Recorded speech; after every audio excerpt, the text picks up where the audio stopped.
In today's video, I'm going to teach you how to create an estimate in QuickBooks Online. To get started, open QuickBooks Online and go to your main dashboard. Once you're in, look for the Create button. This is where you'll begin setting up a new transaction. Click Create, and from the available options, choose Estimate.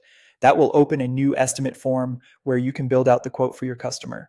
Next, go to the customer field and choose the correct customer from the drop-down menu. If the customer is already in your system, just select their name and QuickBooks will begin filling in the related details for you.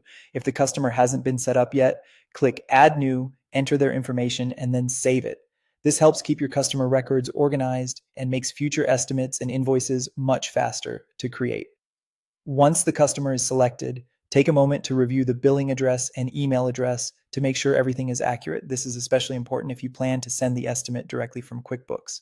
After that, set the estimate date and then add an expiration date.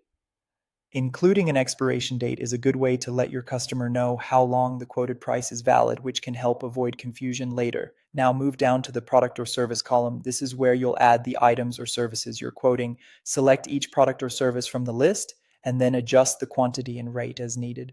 Be sure to review these details carefully since this section determines the total amount of the estimate. If anything needs to be customized, this is the time to do it. By default, new estimates are set to pending. If you want to make additional adjustments, use the Manage option in the top toolbar.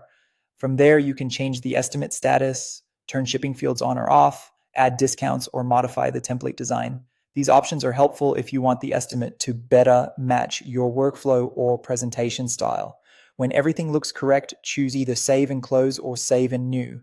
Save and Close is useful if you're finished and want to return to your customer list or dashboard. Save and New is the better choice if you need to create another estimate right away. If you want to send the estimate immediately, click Review and Send. You'll have a chance to look over the estimate one more time, edit the email message, and then send it by clicking Send Estimate. And that's how to create an estimate in QuickBooks Online.